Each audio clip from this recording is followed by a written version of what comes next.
HIV என்பது தொற்று நோய் அல்ல என்றும் தற்போது இந்த நோய் பாதிக்கப்பட்டு இறப்பதை தவிர்க்கும் அளவிற்கு இலவச சிகிச்சை அளிக்கப்பட்டு வருவதாகவும் சுகாதாரத்துறை செயலர் டாக்டர் ராதாகிருஷ்ணன் தொலைபேசி வாயிலாக தெரிவித்தார்.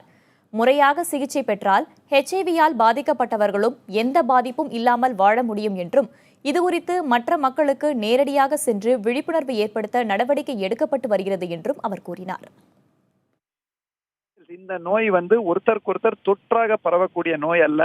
இதுக்கு முழுமையாக ட்ரீட்மெண்ட் இப்போ தற்பொழுது உள்ள நிலையில இறப்பை தவிர்க்கும் அளவிற்கு இலவசமான ட்ரீட்மெண்ட் இருக்கு.